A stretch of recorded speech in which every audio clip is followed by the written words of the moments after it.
Hello and welcome to the What's Happening in Latin America with Transaction Taxes webcast.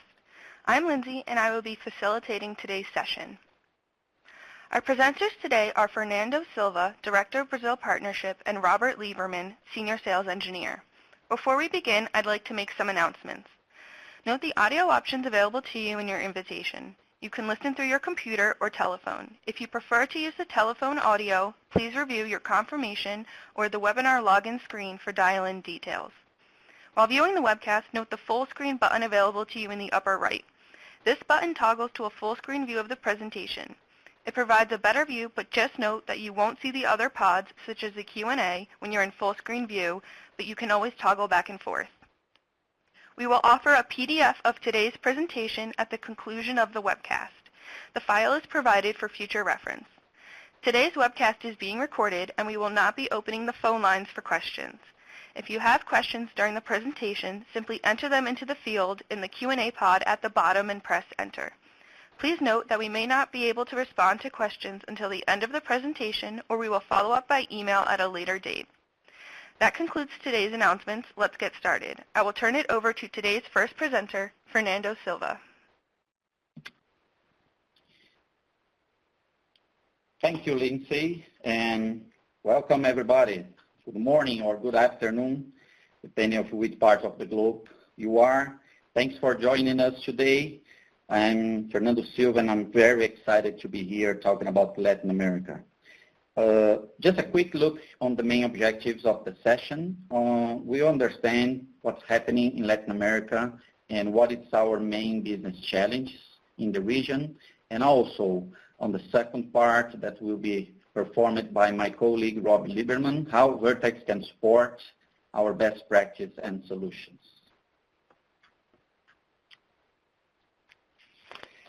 Quick look on the agenda. We'll spend around 20 minutes talking about the business challenge and then move forward with our best practice. And as Lindsay mentioned, at the end we'll be have some time for Q&A.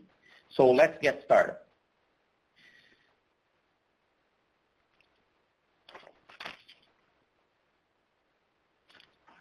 As most of us know, tax compliance burden in South America takes a lot of time if we compare to other regions in the globe. But now, for the first time in many years, it shows a different scenario if we compare with a previous study that PwC did about 4 years ago. And this is very good news. The amount of hours to comply in Latin America and in South America was dropped by 90%, which means that companies in the region are spending less hours to comply than before. And Brazil has been by far the country that dropped in a very highest percentage, around the 22%. This brought from 2.6 thousand hours a year to close to 2,000 hours, but still we are still in the highest in the world. So, and basically what explains this most is this the result of the maturity of the e-reporting system that it's in place for years from now. And if I can record, it's almost 10 years since the first phase of electronic invoicing in Brazil. And the recent movement from companies that started to review their internal process to be better prepared for this new digital era on tax compliance.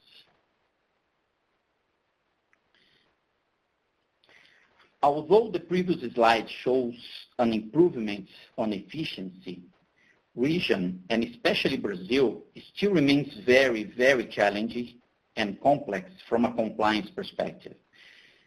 The amount of changes remains the same or now even more complex. As an example, I can mention the new regulation in Brazil called default, which was released by tax authorities in 2015, but effective in 2016, which changed the calculation of the state-level ICMS tax for interstate transactions. So even knowing that the companies are spending less time to do that, the complex the high complex and high volume of changes is still is the big challenge across the region.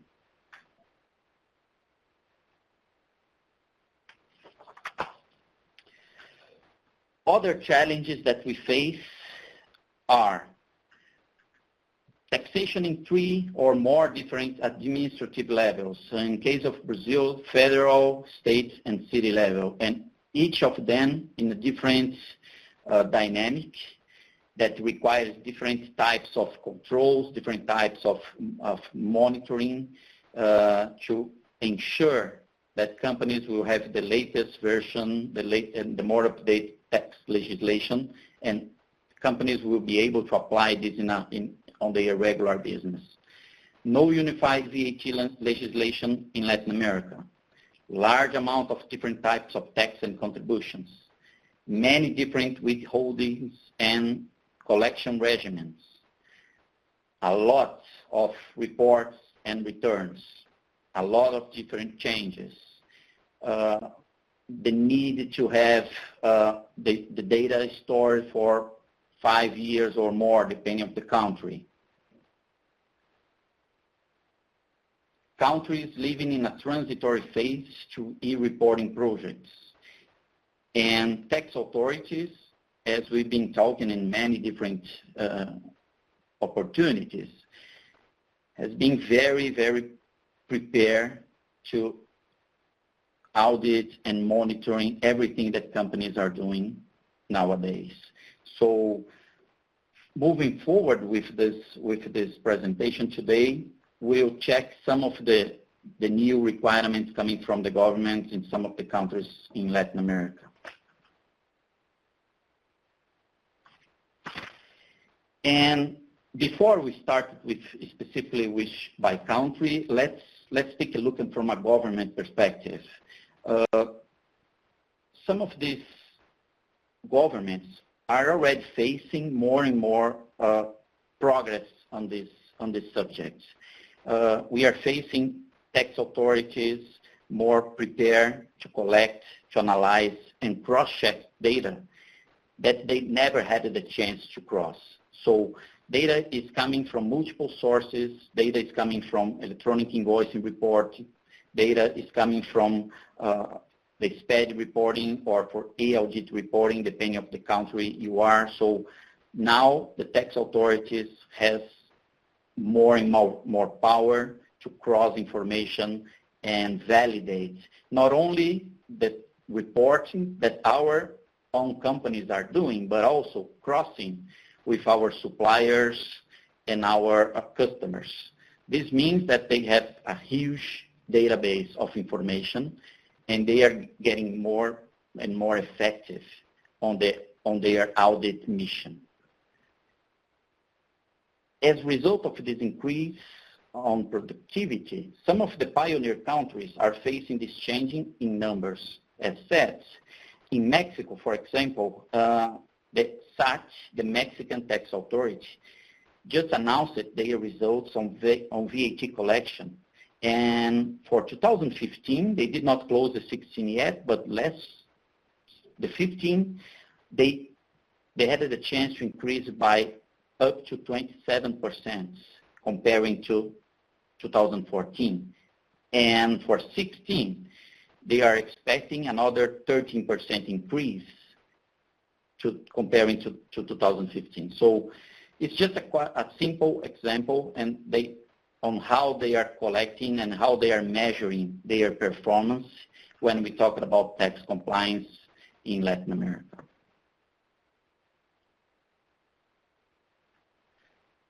And this is a no way back. More and more countries are moving to adopt electronic reporting solutions as the first step. And we know, and based on Brazil and Mexico and Argentina examples, this is just the kickoff. It's just the first phase. The electronic invoice is just the first phase of the project. More and more countries are taking these countries as a benchmark to accelerate the adoption of e-reporting, starting with invoicing. So let's take a look at some of these countries and see how each of them are managing all this new scenario. Let's start with Brazil. So Brazil is probably the most mature country on e-reporting world. But even after almost 10 years since the first electronic invoice implementation, tax authorities remains releasing new obligations. So as an example, and more recently, the ECD, the Digital Account Bookkeeping, the ECF, the SPED Accounting and Tax Returns last year, Block K, which is specific for inventory and production reporting purpose. It's expecting to start this year and will be mandatory for all companies by 2019.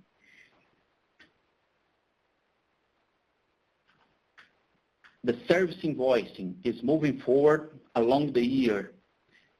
So different from, and taking the corporate invoicing as the parameter to expand this in a more wider environment, in a more wider market.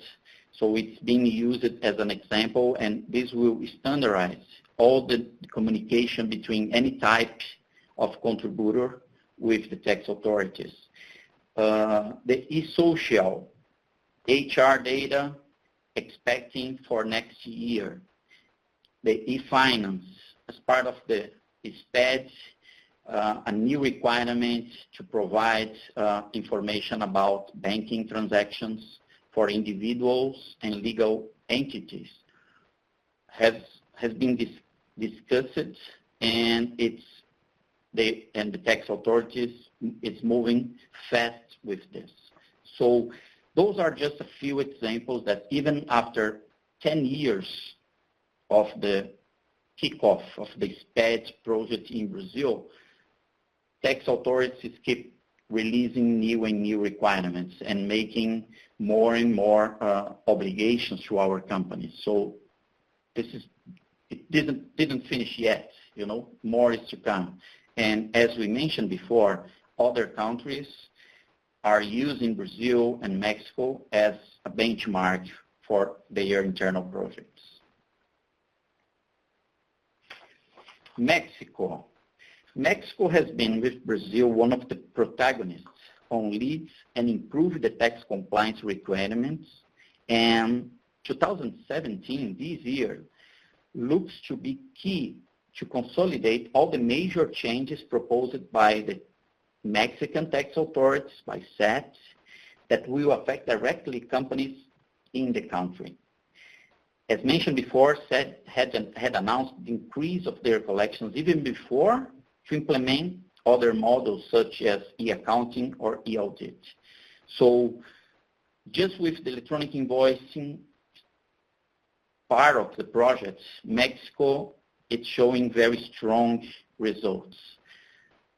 They are improving with e-audit. They are improving the e-accounting reporting. So they have a high expectation to get this to be more and more effective from now on.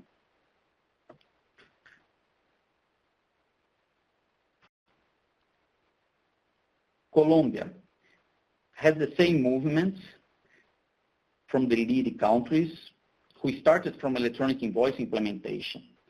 Colombia pilot phase was completed by October last year, and based on the other reference that they have in the region, we know that this is just the beginning. So latest information from there, after the pilot phase that was concluded in October, they are mandating now this year, and government has the expectation to have all companies joining by 2018. So more to come.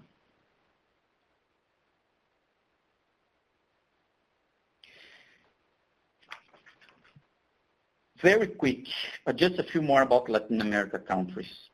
Some of the other economies within the region had discussed the implementation of e-reports. But we see that each of them are in different stage by now. So just an example, Argentinian tax authorities require that companies doing business with VAT, they must report electronically. So based on their internal requirements, they are requesting more and more companies to be electronic, to be reporting electronically all the transactions that they have. Chile, one of the early adopter in the region, same as Brazil, maybe more than 10 years, even more than Brazil. Chile tax authorities keeps releasing more and more requirements, adjusting those that are already in place, new versions of electronic invoicing, just like Brazil will be releasing this year. So it's more to come. It's a live project. It didn't end yet.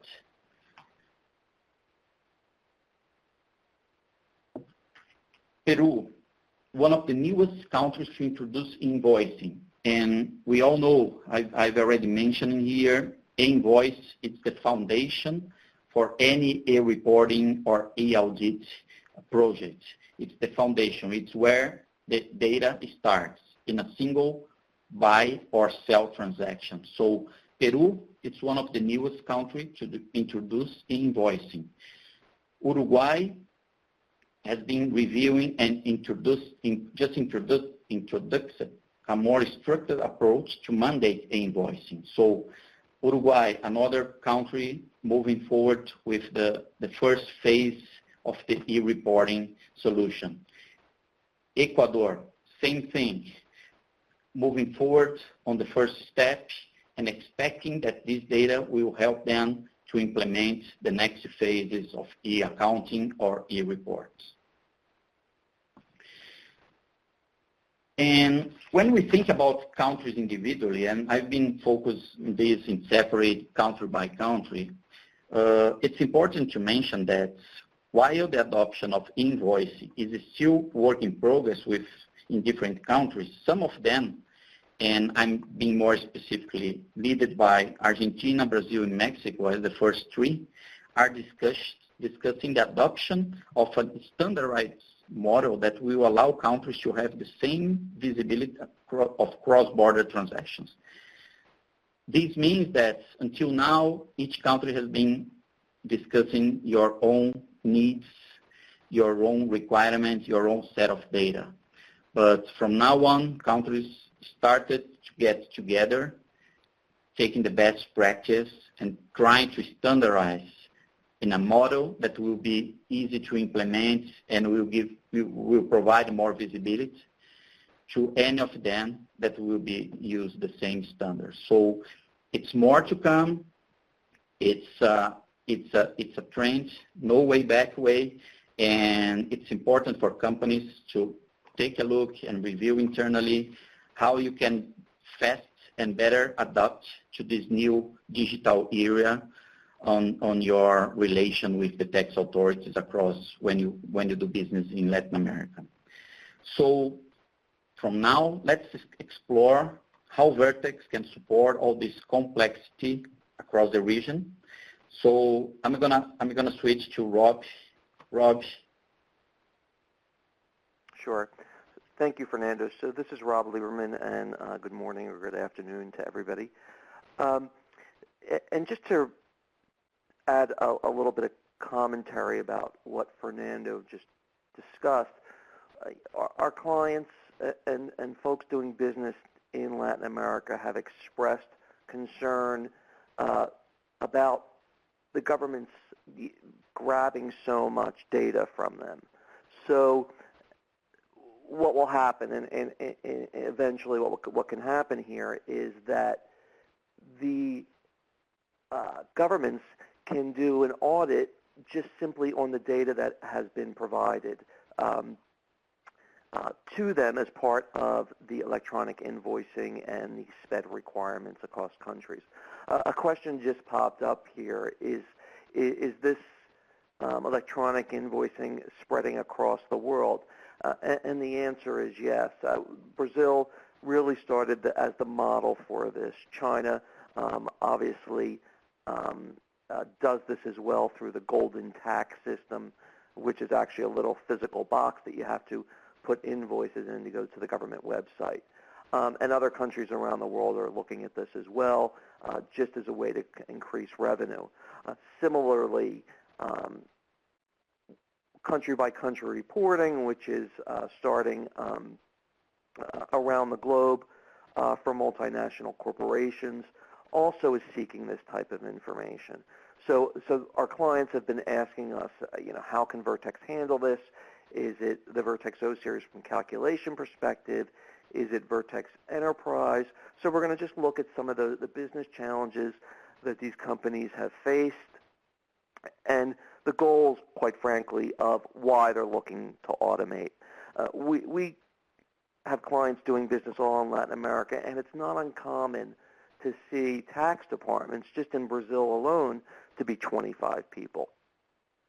So these companies want to, automate, decrease the complexity, especially in Brazil, especially in Argentina with the provincial turnover tax, reduce the complexity and IT maintenance in the ERP systems, and then reduce the tax logic, the single source of truth, to one tax system. Also mitigate the risk. Because these governments have all of your data, they oftentimes have more data than the taxpayer has. So we want to be able to analyze that data to make sure that we're in compliance even after the fact, even after the government has all of that information. And then increase efficiencies among the tax departments. We hear this a lot, do more with less. Now we want to be able to provide those tools to automate that process so you can get a really clear single point of analytics and information. Best practices and solution. Taxes everywhere. Complexity obviously, differs by region and differs by country. The EU has its complexities in the fact not of its rates, but of its in place of supply rules. Latin America can have both, not just simply complex rates and complex calculations such as in Argentina or a cash basis in Mexico, but also various place of supply rules and who has the right to charge tax.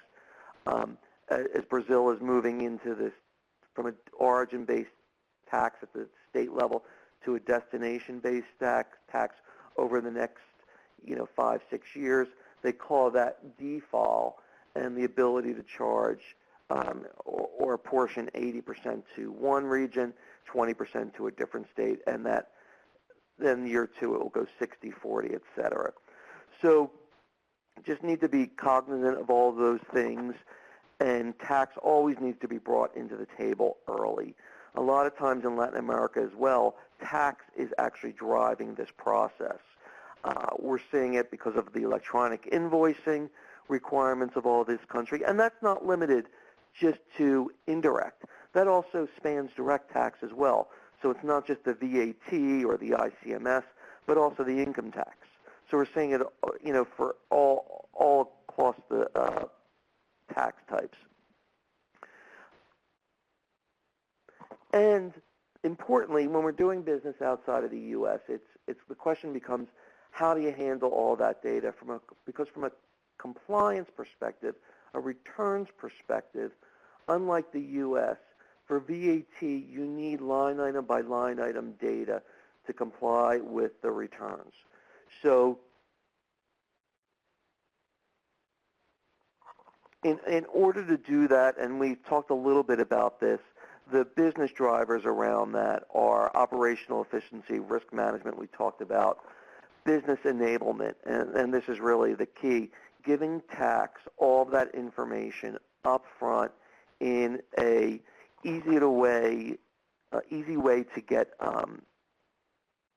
platform, if you will, so that they can do analytics, they can see what their risk exposure is, and then comply with any audits that are required by the country or under auspice of the country. So when we look at the tax life cycle, and we talked about VAT and income tax, we can look at different accounting operations if you need to do provisions, if you need to do true-ups, tax footnotes, etc. You need to file global returns, not just from a VAT, but an income tax perspective perhaps you have various work papers in Excel, the ability to plan and model what happens if your company is buying or merging. Audit management, we talked about this, audit trails, direct access, and then other things that are kind of on the plate here, country-by-country reporting, transfer pricing, certificate management, refund, workflow. And what Vertex has is a tax performance engine, and this is how we can really help down in Latin America and really across the board. This tax performance engine, I'm going to skip aside and come back to this one, really focuses on this first bar, tax data prep. And the ability to take in any data from any system, put it into this tax performance engine, and then modify that data through what is known as a UDM, or Unified Data Model. And this is where, very unique to Vertex, we're able to take raw data and tax sensitize that data through the unified definitions that Vertex has created. And because we're doing that, then you can utilize that data in a variety of different formats to plan, to do VAT returns, to do U.S. sales and use tax returns, for provisioning. You can reconcile that data, you can enrich it, and then push that information back into the ERP system. So as I'm going to go back to this other slide, the Vertex Enterprise Tax Performance Context, we can see here the data connectors. So we talked about on the other slide having that data come into the Vertex Enterprise. So we have standard connectors to this information. And then you could have different applications talking to it as well. So we could have the Vertex O series talking to the tax performance engine as well. So you could have data coming in from different sources. Even if you're using a competitor, Longview or CCH, you could also put that information into the tax performance engine and then use a variety of different analytics to sit on top of it. You could use the Vertex analytics, you could use Tableau, you could use one of the big four, you could use Cognos, really whatever it may be. A question has popped up and is how long has Vertex Enterprise been in the marketplace? It's been in the marketplace for, we've been working on it from a Vertex perspective, probably for about the last 7-8 years. We've been in the market for about 2.5 years, and we have clients live in a variety of different aspects in the indirect tax performance engine, the direct tax performance engine, provisioning as well from an income tax perspective.